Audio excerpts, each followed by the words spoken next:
Hello, hello, and welcome back to the English broadcast of the LPL.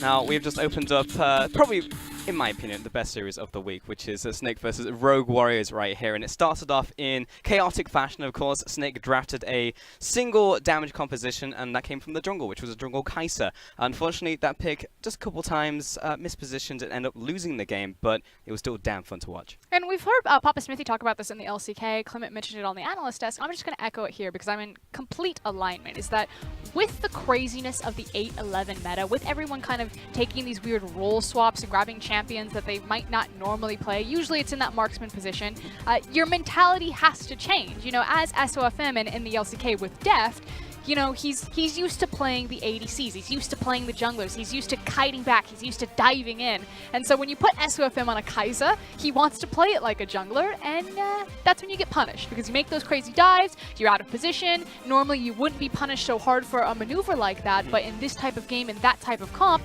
just take it back to the drawing board because you weren't ready yet. Yes, but at the same time, let's not downplay the fact that there were also good things coming out of that pick. The way that they executed it in the early game, there was a set plan. The first 15 minutes, they knew exactly how to funnel it in. So while in execution, yes, it didn't work out, the theory was sound. You sound like a coach, Pulse, where you pull your players back and you're trying to untilt them. You're just like, it's okay, guys. It was just a couple of decisions. We just tweak this and we win. And then you give them the locker room talk, you send them out on the field, and then you turn to your analyst and you're like, wow, did they mess that one up? You're not wrong. We're not playing this comp again. Put him on the 5v5 wombo combo. Fair. I just love the fact that Clement came over just then, and he was just like, because we're talking about MVPs now, I stepped out for a second, who got the MVP, and it wasn't flawless. Honestly, I thought it should have been flawless, but he was just like, I think the MVP should have been SOFM for both teams. And you're not wrong.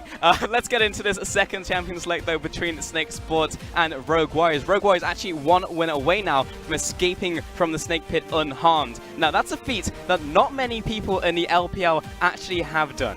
And I do want to take a moment right now to talk about our two coaches on stage. We've got Coach Chris and Coach Steak, formerly of Flash Wolves LMS. Again, a quick plug for Clement. He actually got to sit down and do a one-on-one interview with Coach Steak, which will be coming out later on, and ask him some in-depth questions about the meta and kind of the philosophy of what we call in the LPL shells, or different types of compositions.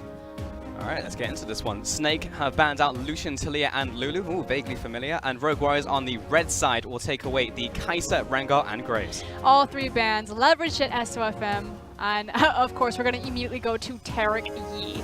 And what's crazy is that if this gets locked in, which it did, Rogue Warriors now, like, the gauntlet has been thrown down, and they're like, crap. We either have to take the Master Yi, or we must have some sort of counter against it, because it is so obvious that it's about to be played. Oh my, I can't believe you just said, we have to take the Master Yi. Don't be like, he's got a gun to our head, he's playing chicken with us, what do we do? What a world we live in where that's the same one we can make, and it's serious. Aatrox will be the first lock-in, so since we know it's Rogue Warriors, it could go mid lane. This is the golden age of League of Legends, Pulse. It will not get better than right now. For us, this is when I peak as a caster. Because everyone is playing what I play in solo queue, and it's fantastic, I love it. Rogue Warriors, first pick of the Aatrox going towards the mid lane. You had to think for Caflex to the top lane. In the jungle, we've got the Olaf coming in once again, and I love it coming in from Flawless. I feel like you have to do it. If you want something to shut down a pick, then the Olaf will definitely do so, and there's the Master Yi. And we've already got a lot of different adaptations, so we're removing the Karthus from SMLZ as well. So not only do you have a gold funnel strat with the Tarek Yi, what do they call it? Ta-Yi in Korea? Is it Ta-Yi? Or no, it's Mata. Mata. Yeah, that makes more sense. God bless Mata. Yeah. God bless. Karthus also locked in, so there is a possibility here that we get Karthus Nunu as well. So Snake are just looking at the meta, and they're just like, gold, Pulse. Yeah, it's like, hang on. So gold funnel happens with 2 champions. It's like, what if we draft 2? But I do want to take a point here. So they see that the Karthus is there. More likely than not, that's probably going to go into Fudier. We've seen a lot more Karthus in the bottom than we have anywhere else on the map, unless he is working in tandem with the Nunu from the mid lane position. But since you've got Master Yi and Tarek, again, assuming Karthus is going to the ADC. Now, it's Olaf. Olaf in the LPL excels greatly at ganking the bottom lane, and then you pair it with an Alistar. So I feel like Rogue Warriors have already kind of honed in on, okay, if you want the Karthus, if you're going to go for that bottom lane, we will kill it repeatedly. Rogue Warriors locking in the Alistair to go alongside it and have banned away both Karma and Morgana, two of the picks that Snake picked up last game, so they want to make sure there is as little shielding as possible for this damn E pick. And it does mean that if they grab the Mordekaiser, which could be the last ban for Snake here, Mordekaiser and Alistar are kind of the two big bruiser duo because of their ability to never be moved from the lane due to triumphant war. Oh no. Please no, not another Heimer. On the opposite side, Snake have taken away the Mundo and Vladimir, and Rogue Warriors will lock in the Donga. Okay, so taken after the EULCS, so that we do not have We've got one too. Yeah, we do not have the greatest track record with Heimerdinger. We ruined that one. Sorry, global standards. Unlucky. Yeah, so Heimerdinger, it's a champion that you can pick in this current meta. Rogue Warriors are going to bring this one in. I would have to... I'm just saying, if you had the Mordekaiser and you put it on the Master Yi and you kill the Yi... Yeah. I hate Heimerdinger.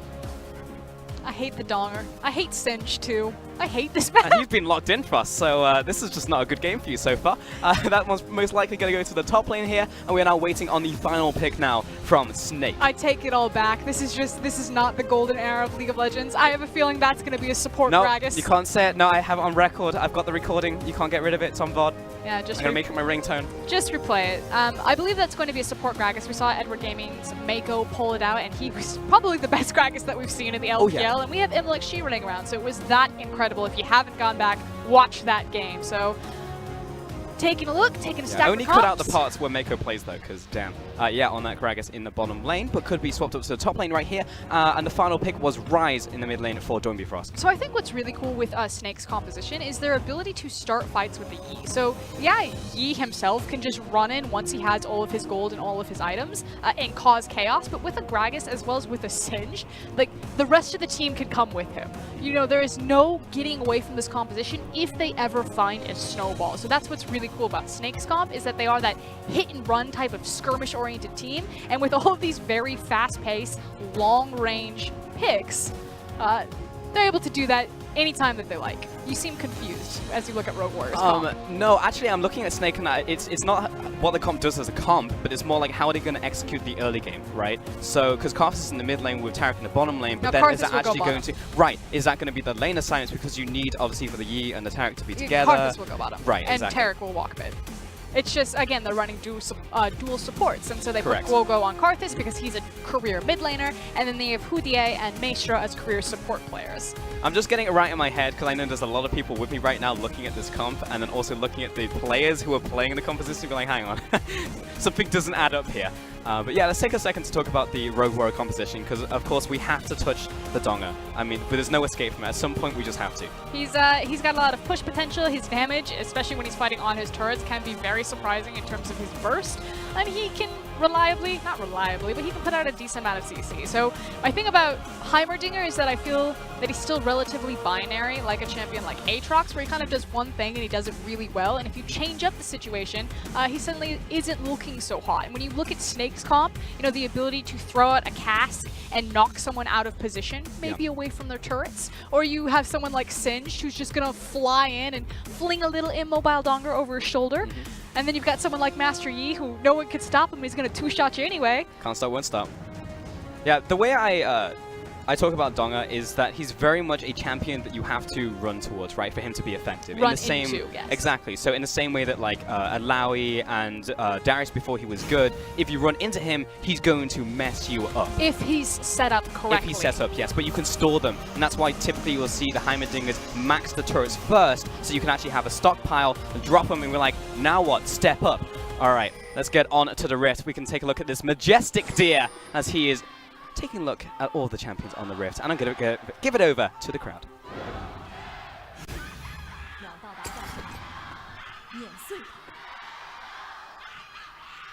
All right, lady. Someone get her some Strepsils. Her throat. No way. Her throat is okay after that. And that's 2 games in a row. I actually, for her sake, hope we don't go to game 3. Wow! That was intense. And their arena is basically in a warehouse type of situation. It's a very like industrial open space. Yeah. So she's projecting. Those are some vocal dynamics, folks. All right. Remember your warm-ups. Remember your warm-ups. Make sure you've got that steamer at the ready. With the keystones, though, we've got multiple Ares. Makes a bunch of sense with these very harassment-based champions. He's moving top lane.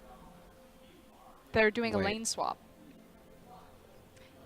oh no. Deficio now has stopped what he's doing. He goes, I sense a disturbance in the force. Snake, the lane swapping team is lane swapping.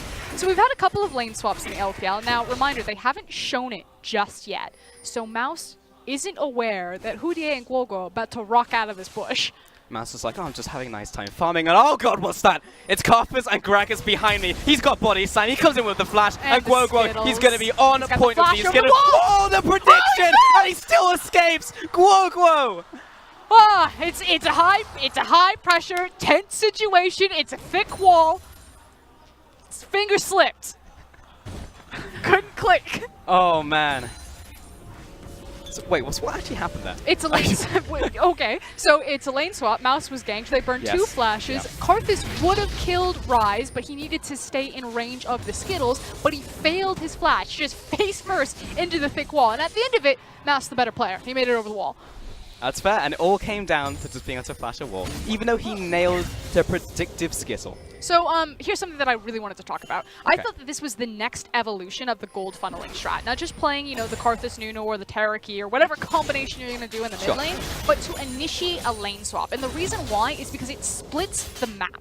It automatically makes a strong side of the map because usually you have a numbers advantage. And with having a strong side of the map or invading, that means that your Terraki, jungle, whatever combo automatically gets presence to just walk into the jungle whenever they want and take everything that they want. So I believe we've had 1 lane swap previously in the LPL done by LGD and Invictus Gaming in day 2, week 1 of the LPL. Basically, when it's suggested, most people would assume that lane swaps would be dead simply because of the tower fortification of the top lane versus the bot lane, but both towers actually fell at the same time because teams have forgotten how to lane swap. They don't have the fastest reflexes to take care of it. In fact, you can see that Snake have lane swapped. It was matched by Rogue Warriors, and they immediately were like, nah, we're splitting the map. We will maintain a numbers advantage on one side to make sure that our jungler can do whatever he wants, and you cannot contest because we have the numbers advantage to rotate class. So, hot take. My theory on the current meta is just like, first off, props to the balance team because it is difficult to make sure that these small micro changes happen all at the right time and you can constantly push the meta in a good direction. Opinion on that.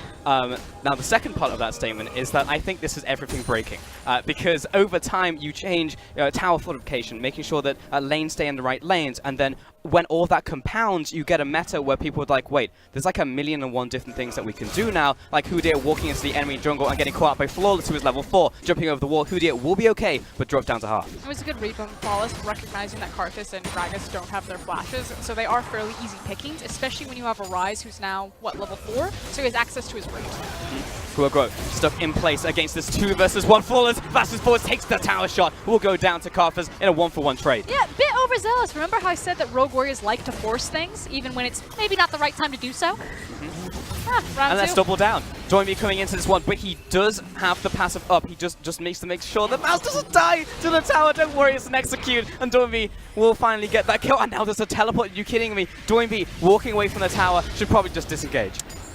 Let me remind you, gentle viewer, is that giant creep wave was hitting the tower as Flawless decided to gank without waiting for the creep wave. So he dove when he could have maybe set up a little bit, maybe waited for his Rise, decided to feed 1-for-1. That's fine. He got first blood. I'll give it to him. And then we decided to double down and say, like, no, we're going to dive this tower. Everyone's going to murder, and we don't care who we sacrifice along the way.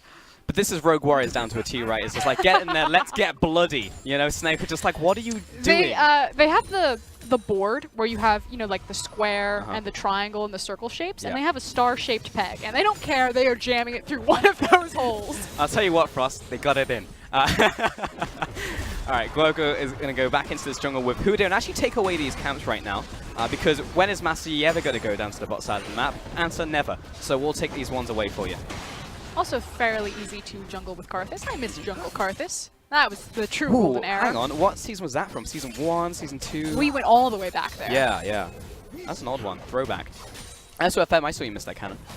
We'll get this next one. It's currently 64. It's over. It's not worth it anymore. Yeah, didn't get the cannon. Game. Let's GG go next. Oh wait, there is no next. Rogue Warriors have 1-0 so far in this series. This is a must-win for Snake, as Flawless will take away the crab. Important. Here comes Alistar.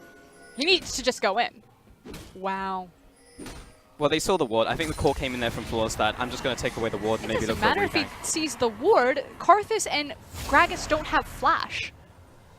they're dead. Fair. I'm sorry, my... Kahlua has Flash Ignite. That is the Alistar jumps on them. If he can get the Flash Pulverize versus using his WQ combo to get into range, that guy is dead. So that tells me that they weren't keeping track of those Flash summoners. forwards! Gets the stun down into Doinby. He's not going to fall here in the end, though. Still has Flash, but needs to be careful. Here comes Because Sinch. SOFM, he's Highlandering.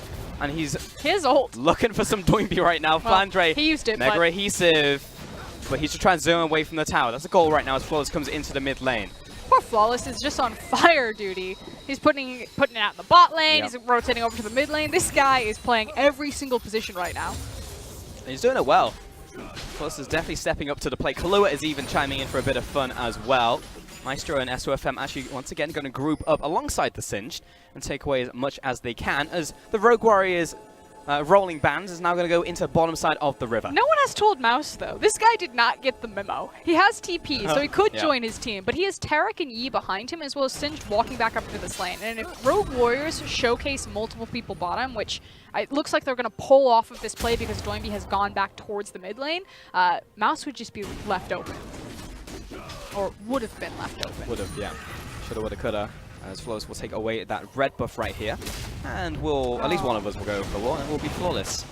But what I wanted to talk about is the fact that I think I've been hard countered meta to caster.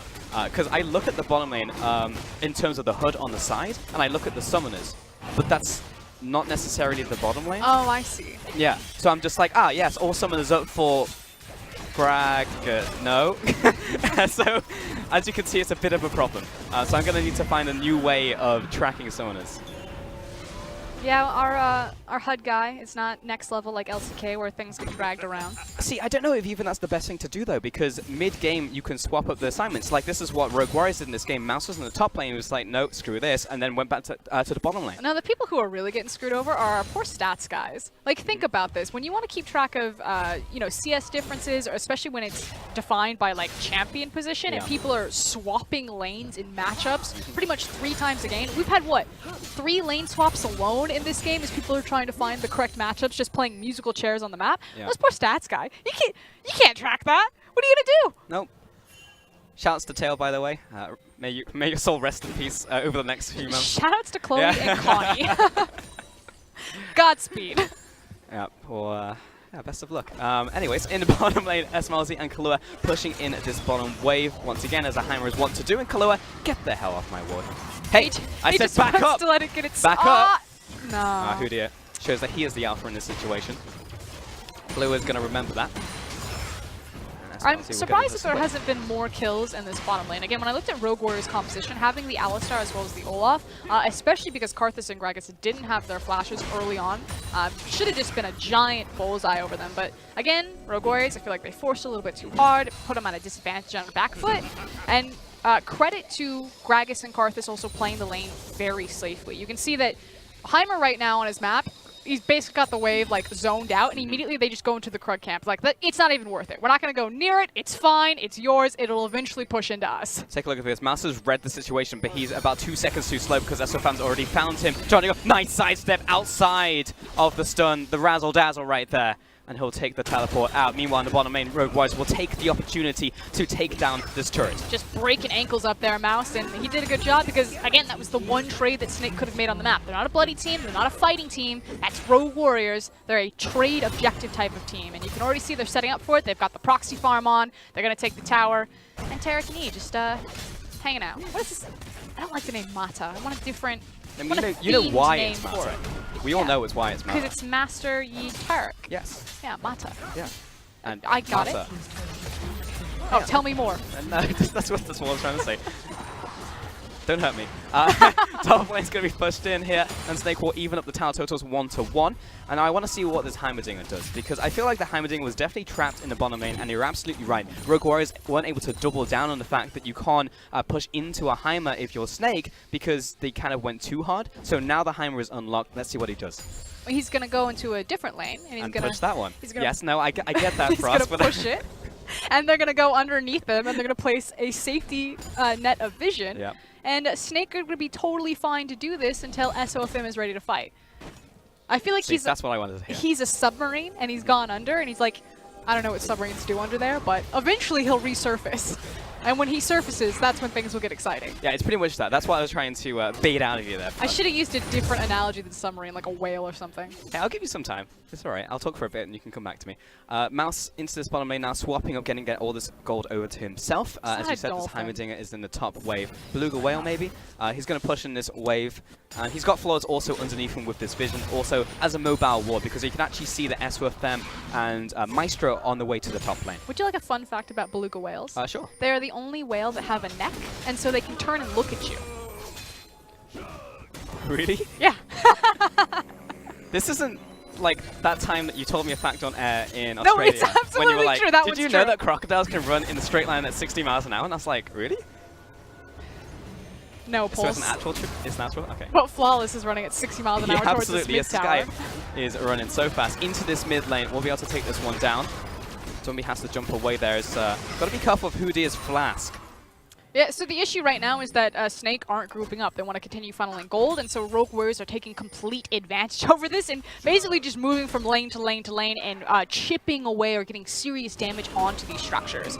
And it's really a race right now. At some point, SOFM is going to feel ready to group up, and then they're going to blitz straight at Rogue Warriors, and so hopefully Rogue Warriors have acquired a large enough gold lead on the map that they can deal with that. I mean, this was exam time, pretty much. Have you prepared enough? Or was it a last-minute cram? See in a second, Kahlua took a lot of damage, down to half HP already. That was a fantastic wall, actually, cutting off the entirety of Rogue Warriors. Plus, pushing forwards right here. It's low. I don't know if he can take this one out, but he's pushing forwards regardless. Where's the smite? Jumps forward, reckless swing, but this one's going to go over to SOFM, and so will the kill. The deal with it, Tarek ultimate glasses coming down as SOFM just cleaned it up. Flawless again recognized that he was in too deep, but hold on. Zombie's chasing after, tries to find someone in a rotation, but will not do so. We'll only burn a flash on this one, but Rogue Warriors are looking for this mid lane tower. But check out what SOFM's going to do. So Rogue Warriors can probably shove in this tower. Karthus doesn't have a ton of mana, so they're going to wait out for the next wave. But Master Yi has the Rift Herald, the wave, and he's Master Yi. Like, if he wants to, he can try to shove this in. He's not going to. Why? SOFM, why? The one time where he actually could have been aggressive and he's just like, nope, not today. I'm going to go back to base. But he's, yeah, you're right. He still has his Herald, but he's got it for a long time. So what I've learned about SOFM is he always tries to like maximize, get the most. And so often that comes back to bite him because he'll go way too deep, way too deep. Because he's like always looking for the perfect opportunity. So to me, this is what he's trying to do. All right, let's take a look at this one more time with Flawless, trying to push up to this Herald. Huge credit to Gogo. He's really the guy that you need to pay attention to. The coolest thing about Karthus is his ability to zone. He's kind of like Orianna, but even slightly more effective because Orianna zones with usually the W and the ultimate. He's zoning with the Skittles, he's zoning with the wall, and he delayed Rogue Warriors from really contesting that, so Flawless got in too late anyway. And then Flawless trying to make the best of a bad situation. He understood, again, it's a one-way ticket, but he was going to try to make it work. Unfortunately, didn't grab it. No, not in the end. Sorry, I was just, my mind wandered and I was thinking about SMLZ playing Heimerdinger. Just like the idea of SMLZ as a person playing Heimerdinger. Because he's a very serious person, you know, he's like, you know, it just doesn't match up in my head. Like, he's got to do it, it's just the fact that he is. I'm more so impressed with SMLZ grabbing these picks like the Karthus, like the Heimerdinger. And when we first saw Rogue Warriors return to the LPL on 8-11, they were still playing the ADC compositions. It was basically, okay, we've got two different styles of team. We got the Snake Esports, which are embracing the Fiesta meta, and then we've got, you know, the RNGs and the Rogue Warriors who are still trying to prove that the AD carry has a place in this meta. And watching SMLZ skate around on Lucian, you're like, okay, I see it. This could work. And then suddenly, boom, he's like, no, right turn, Karthus, Heimerdinger, I can do it. It just Here we go. showcases what a versatile and veteran type of player he is. It's just the fact this is an entirely different playstyle, you know. This is an entirely different set of skills. It's like when I was watching Fury because he's still play... farming. Okay, fair. But when I was watching Fury play Swain, his mechanics were really good on the champion. It like because you're obviously looking at the AD carry for their right-clicking ability, but that was just straight up good. This might actually be a one-shot or close to, but it's not dead, and that's the important thing. Also seems like a fairly suboptimal Herald when the mid-tier tower was much weaker. See, this is what I was trying to say earlier, Frost, is that it seems like SOFM is always looking for the first opportunity where you get the most from it. And in my head, and in SOFM's head, is what I'm assuming, is like, maybe we can take this tower and push next, but unfortunately Rogue Warriors is there. Now I've run out of time with the Herald, so we kind of are committed to this play, where you're right. If you maybe dropped in top lane, continued pushing, or the mid lane was an insta-crack, that would have been better.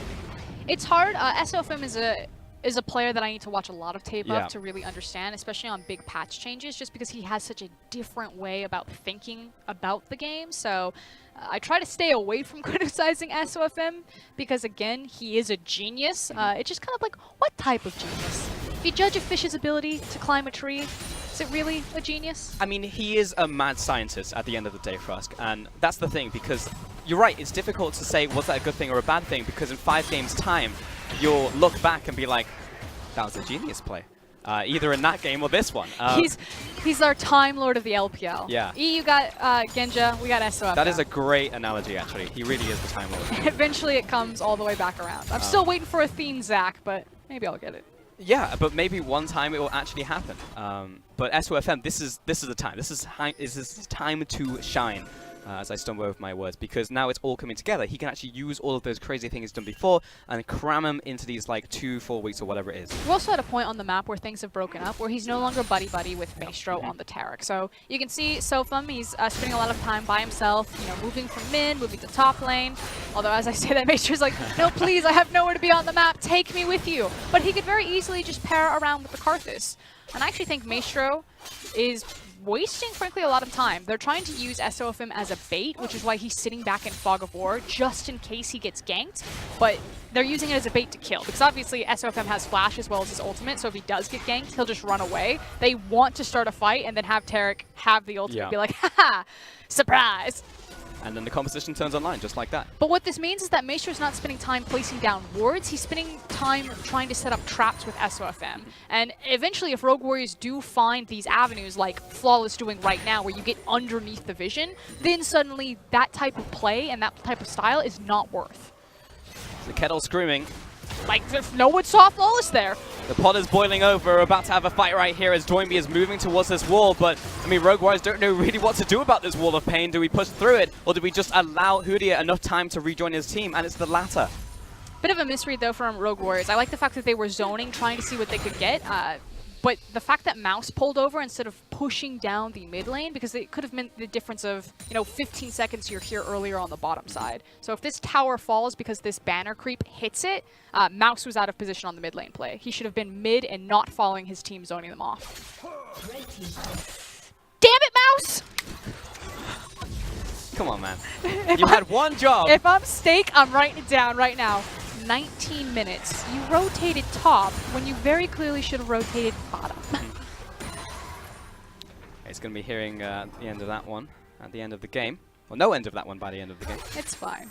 Okay, SOFM, how we're doing? Because we talk about SOFM a lot, but he is very much the guy to watch on Snake. He's at 230 farm right now at 19 minutes. Not quite as hot as the Kai'Sa that we saw in the last game, but he's currently sat on his jungle item plus a Gwynsu's Rage Blade, which is often seen as the spike for the Yi. He is Flamed Horizoned Olaf. That's true. 3 camps In the out. jungle. Oh, nope, there he goes. He got it. Yeah, close enough. On the opposite side, let's take a look at the Heimerdinger and the Aatrox and the Ryze. Sat on the Seraph's Embrace in the top lane. It's so difficult to refer to roles anymore. Talking about the Heimerdinger, he's got the Luden's Echo. He's the bot lane Heimer. The bot lane. But Don't he was assume top his lane as role. well. But he was top lane as well for us. I'm not assuming anything. I'm trying to be as open as I can. That's the point. He's a bot lane Heimer. He started in the bot lane. Doesn't seem like he's bot He'll lane die anymore. in the bot lane. Okay. It's SMLZ. And He's going for his death cap right now. He is, yes. And Doinby in the mid lane on the Wit's End, also moving towards his... he's got his team out, he's probably good for now, and then moving towards his next item, most likely going to be that Quincy's. I mean, it's always the check-in on, you know, what are the items doing? Is there any peculiar build? For me, the most peculiar thing has been Flawless going for the banner rush on the Olaf, going for more of that defensive pick. When, again, echoing the analyst desk, normally you see Flawless go for the Tiamat style of junglers, because they like to, especially against SOFM, they like to maintain the speed and presence and clear time in the jungle. And I just feel like the banner has it's almost been very hit and miss in the LPL. Again, we're not a region that's necessarily known for our wave control versus our fighting, so you're sacrificing a lot of battle stats to get wave pressure. Snake have probably been the best example about how to utilize the banners, but they have the 5-man banner comp. I just feel like it's, you're sacrificing a lot to pick it up. It's not a terrible loss because it's still decent on the patch, but I would have liked more power put into Flawless's arsenal, especially across some SOFM, rather than putting him on defense duty. Yeah, see, I guess here's my question, right? It's because the typical phrase is too many cooks spoil the broth, but in Snake's case, it's too many ingredients maybe is spoiling the broth, because they're trying so many things at the same time, right? We're seeing the Yi Tarek, we're also seeing the card thrown in, and we're seeing like the banners at the same time. It's just like, at what point do you need more finesse with your compositions and aiming for just like 1 or 2 things instead of doing everything?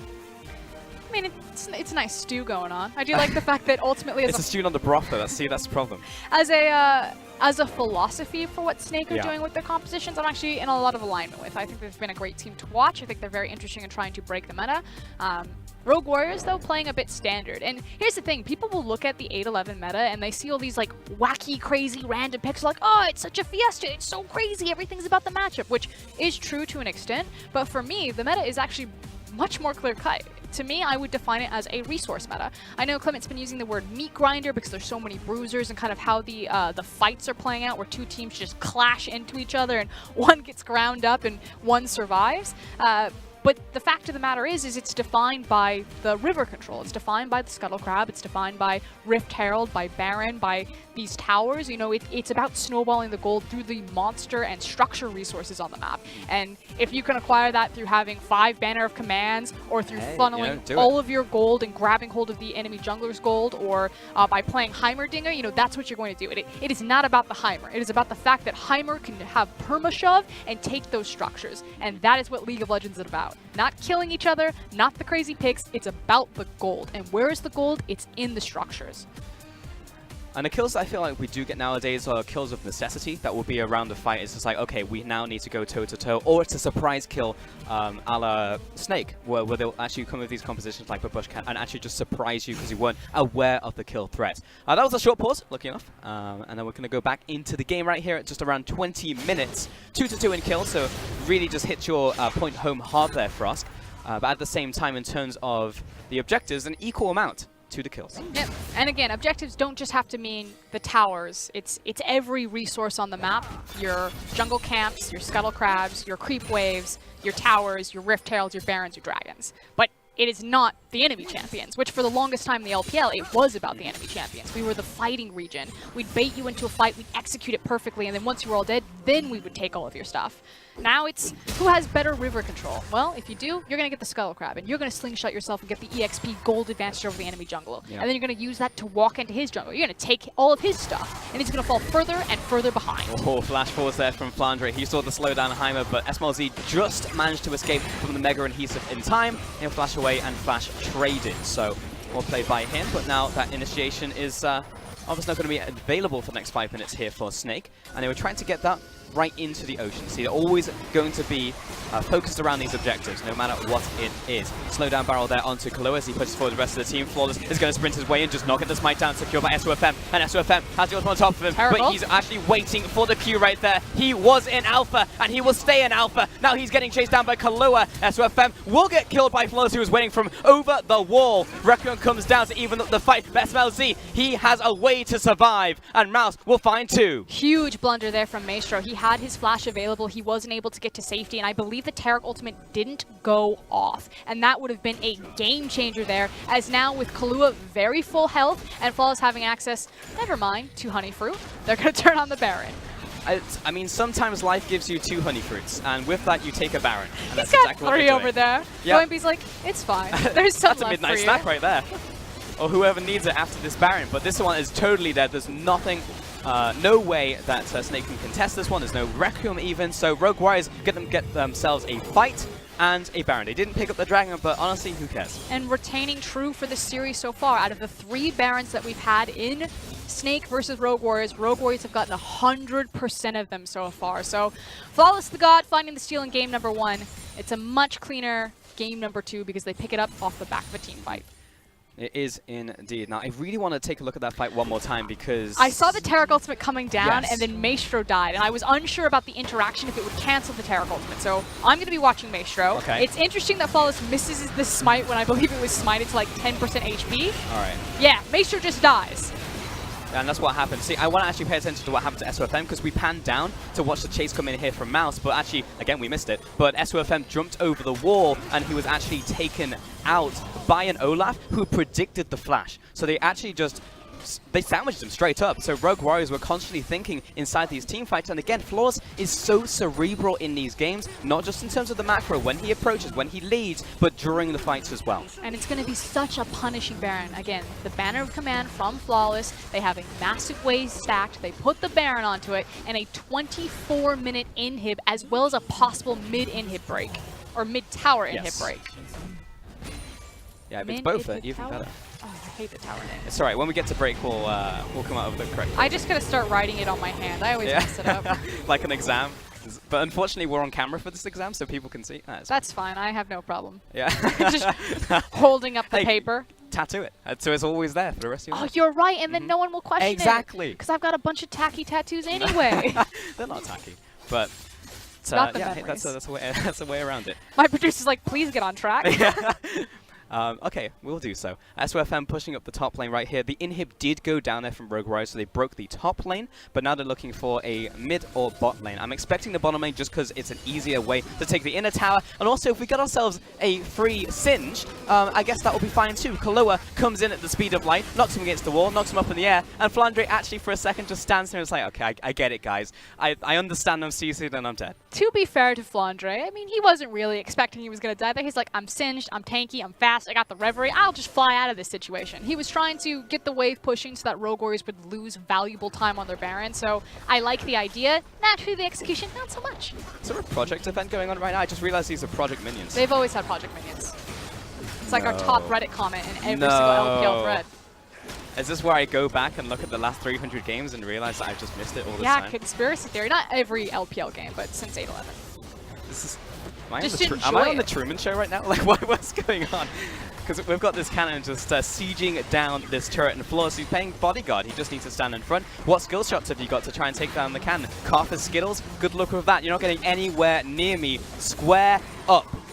And unfortunately, it looks like this game might come down to a single team fight. The Master Yi wasn't ready. It was a mis-execution from Snake Esports. And from how this has just spiraled out of control, that looked like the one shot, maybe two. Jumping onto SOFM, explodes him on the spot. Any chance you had of coming back into this game is dead with SOFM. Rogue Warriors push into the base, move on to the Nexus turret, and they are going to make this one a whitewash. Down comes the Requiem, but that is going to be a single drop in the ocean. Rogue Warriors will take game 2 and sweep Snake in the Snake Pit.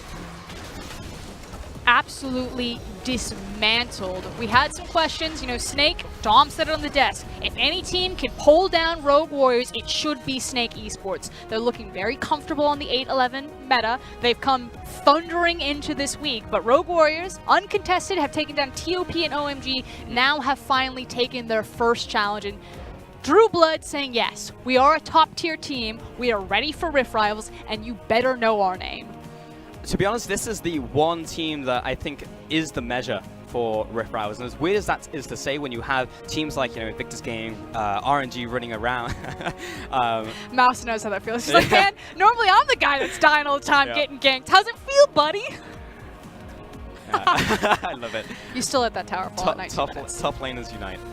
But yeah, well-deserved power coming in here from Rogue Warriors, because the reason I say Snake is the team that you need to beat is because they have adapted, I honestly think, the best team in the world to adapt to the current meta. Because they have gone all in with this, they have the perfect people to do so. Controversial opinion, though. If you lose, did you really have the best adaptation on the meta pulse? It's just because they're playing everything. There is no team right now in the entire world who has literally tried everything. There is no flavor that they dislike. They will do Taric Yi. They will throw a Carthus in there. They'll do the Donger. They don't care. They'll do everything. But so you get to try everything. This is the intelligence of the Donger pick. Again, I would have preferred that maybe they had gone for the Mordekaiser, but it makes so much more sense now. If they recognize that Snake's composition has Karthus and Master Yi, who are champions that, we're going to use the word scaling very loosely here, of funneling gold so these champions get these massive item power spikes and then look for team fights, have a pushing champion like Donger and just end the game game before they even get to do that. Yeah, honestly, I think SMLZ was the silent protagonist in this game in more ways than one, right? Because not only is he SMLZ, but the fact that we didn't see the Donut for a large portion of the game. He was in the bottom lane, quietly just farming up, pushing the tower. Then he went to the top lane, we saw him. Then he went to the mid lane. And even in the team fights, he was never really the focus. You know, you look at the big Carthus's, the Aatrox jumping in at the end, wiping out SOFM, the big ultimates coming down, the Cosmic Radiances. But just quietly, he just sat there with the turrets, just shooting away. And honestly, I think that was the same for Snake. I don't think they identified that the turrets were racking up damage. And when we saw that damage chart right there, he did a lot of damage over that game. Yeah, and it makes sense with his kit, like you were saying. It's kind of like the Teemo effect, but his responsibility was not to have kill pressure. His responsibility was to have tempo pressure. You know, he was the guy that was constantly resetting the map, so Snake weren't able to find kind of these trading moments that they really would have liked to even out on the gold. Yeah, that was a very exciting best of 3. Unfortunately, I really wanted to see a best of 3 actually go the full way, It was but never going to happen. it was never going to happen, unfortunate. For now, though, we are going to send it back to the analysts to take a look at the series. Thank you so much, Paulson. I think we can hypothesize how that Game 3 would have gone, or at least what Game 2 would have been. It would have been the Master Yi Snowball, Karthus had an ultimate for 5,000 damage on everyone, and then they went to Game 3, Yi, Kai'Sa, Graves would brand, and then SOFM doesn't have anything else to play. Yes, Rengar. Yeah, oh, you're absolutely right, I guess. Counterpick away the Rengar? That's why you need 5 strategies this meta. Exactly. They can't actually ban you out. So Yeah. I actually think at this point, like, SOFM is just the owner of the team, and he's telling all of his players, like, you're going to support me. all Vietnam, you need to do is I survive. get all the buffs. You know, that's how he's actually playing the game. But here you can see that comp on your screen, and well, it's not everyone in this composition supporting SOFM so explicitly. Gloguo did get that rise. It's still under the guise of support, because that Karthus' job is to stand on top of the Master Yi. And if you choose to kill the Karthus, well, then you just eat the damage from the Karthus. If you choose to kill the Yi, then you also eat the... It's a lose-lose situation, but they weren't quite able to keep pace with Rogue Warriors. Pretty much. I mean, Snake's composition, we've seen this a lot of times, but I want to reiterate what the Master Yi really wants to do. You don't want to fight people in a 5v5. You want to split the map up and then tower dive people with the Taric ultimate. So that's the first part of the composition that you actually need to get. You need to split people up, because if they're grouped up as 5, there's usually enough CC, there's usually enough knockbacks to keep you completely out of the fight for the entirety of the game. And I feel like Rogue Warriors recognizes this point. They're picking compositions not for, you know, contact power necessarily. They're saying, hey, let's pick and build champions that can keep lane pressure in every single lane. So they're building banners very early, first item on Olaf. And they're also picking Heimerdinger, which keeps the lane perma-shoved. So when you look at this game, Snake, they got that 2-item lead on the Master Yi. Master Yi was ready to go, but he never found the chance to chase someone down in a long lane. That just never happened. They have the comp to do it. Yeah. It's very easy to execute. You find someone who's alone underneath the turret, you run toward it, Karthus ult comes down, that person's dead. But they just never got the chance to offer. We saw that attempt in the top lane looking for Mouse, but like we heard from the casters, he had the fast fingers to dodge that gank attempt and survive. And Mouse on that rise, I think unexpected to see that go to him. Of all people, when there's an Aatrox, when Doinby is on the team and is known for originally claiming the title of super carry Doinby on his rise performances, he shows that, oh, I can step up and play this champion too, even if all that means is using Realm Warp correctly and just split pushing, preventing waves from getting too big so there's no chance of the Master Yi. But to go into that a little bit more, I actually want to talk a bit more about Snake in attempting to utilize this strategy against Rogue Warriors, because I think something that Paul said actually rings very true, is that SOFM tries to go for the perfect player. He tries to go for the maximized opportunity. He had the wave pushing top, he had the Rift Herald, he didn't utilize it. He saw the opportunity for a triple kill, so he tried to dive under that dragon and ended up dying. This seems to be an Achilles heel. This is the dividing line, I think, for SOFM being a genius and being a mad scientist. Yeah, so when I it works, think it's great. Snake sometimes still has problems with executing this composition, but of course this is the big team fight where Rogue Warriors took everything away. Master Yi, SOFM stood his ground, but I actually don't think Rogue will play this fight correctly, per se. He should have stood his ground in front of the Dragon Pit and actually tried to deal Hun more damage, try to get more time for Master Yi to actually just to survive and prevent Rogue Warriors from coming in the pit. And that's just like when you're juggling too many things in a new meta, when you're trying out too many comps, things tend to fall apart and you're not really maximizing every single part of it. I think the casters mentioned this as well. In terms of the game plan, a lot of times they really weren't moving in the right lane. Nobody knew who was supposed to get the maximum amount of farm. I think Rogue Warriors just played it really calmly. We're going into the second week of 8.11. There's there's different steps that are being taken in this meta where people understand more things. The first week, it was all about the compositions. People just pick the combo and it's like, so this is so good, this is so good. It's gonna work. Then week 2, people start thinking about how do I counter this? So they look at Mastery, they're like, if you have no side lane pressure, you're never going to find a solo chase down in the long lane, then you're just never going to snowball. And on Snake's side, they understand this. If you're playing a gold funneling strategy, this is really important to mention, you're playing for your power spikes. If you go to full items, you have failed already. Like your supports are going to have no combat stats. If you play any ARAM, you would know that. If you pick a Nami, if you pick a Sona, you're building AP. Exactly. Because utility doesn't do you anything in the late game. Mhm. So Snake are putting themselves under a lot of pressure to snowball, and they're also putting a lot of pressure on someone like SOFM, who does have a short temper and maybe doesn't see things as clearly. Yeah. So they do kind of like fumble things a lot of the time. But overall, I still love the way Snake play. This is still Of course. a very interesting team to watch. It's always fun to watch when they bring out these strategies like this, but then how do we look at Snake growing past this? Because 8-11 is only going to be around for so long. I mean, 8-12 is coming up where nerfs to supports or shields is going to happen, but we're still going to have a relatively similar meta. Maybe a few more champions might show up in vogue, but we've already heard that at 8-13, we're looking to buff Marksman again. We might go back to that old meta again. If this is the chance for Snake to bring out something wild and crazy and it's not working, then what do we expect from it? I think the big thing about 8.12 is that champion innate pushing power is going to be much more important because Banner's just gone from the game.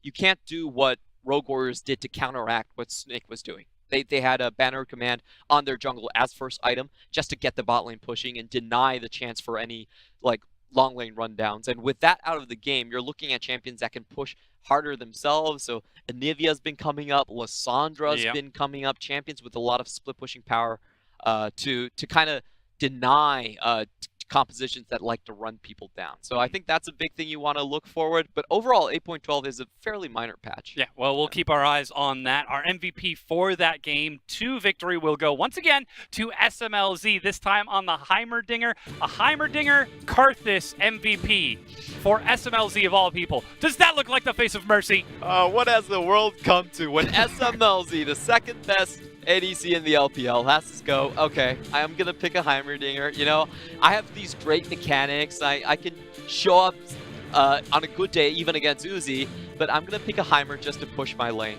Yeah. This is what the meta has come to. And it works. I mean, even with the Karthus, it was the same thing. Like Steak said, like a lot of picks are not about their lanes themselves. They're about how you play out the composition. And unfortunately for a lot of skilled players, their skill doesn't really matter anymore. Yeah. You just pick the thing and That's actually a conversation that I kind of want to get into because we've been hearing this a whole lot on Reddit. We've been hearing coaches and analysts say this sort of thing where with the current patch, the marksmen that aren't very skilled, that haven't been around for a long time and don't have a lot of experience playing off roles, aren't exactly the good marksmen. So this is why we see SMLZ playing off meta champions and still seeing success. I kind of want to get your thoughts on that. Do you think that holds true at all, that the marksmen that are able to play more than just the 4 or 5 meta champions are more skilled or more adapted to the changing landscape of League of Legends? Well, I definitely agree with that, but I actually think what it separates is the players that can adapt and learn new champions faster, because a lot of times what happens when a new patch hits, it's the players that can learn things faster that actually comes up on top. And even among professional players, there's a very big difference between how that speed goes for each individual right here. So if you have a good coach and tells you, okay, you need to practice Heimerdinger because this counters certain lane pushing metas, and you can pick that champion up in, say, 5 games, then obviously that's a good skill to have. Yeah, you're going to have massive difference over someone that needs 20 games to pick up something. Because we're seeing a lot of meta answers suddenly pop up all over the globe. Like you were talking about Master E and Taric. It was actually countered by Afrika. Kuro brought out the Lysandra, and everyone was like, okay, the meta's actually just dead. Like you can no longer play is gone. Yeah, but it takes a while for these players to pick this stuff up, especially in the LPL where you have a stacked schedule. Well, we're going to go ahead and take a quick break while we get ready for our next match. I'm going to continue to pick your brain on this during the break. Sure, this is an awesome conversation. But up next, we have got our next matchup. Just checking my notes real quick to make sure that I've got it correct. WE versus OMG. That's happening right at 7 o'clock China Standard Time as my pen is even rolling off the desk. It can't even wait for it. Don't go anywhere, ladies and gentlemen. We'll be right back in just a few minutes with our second matchup.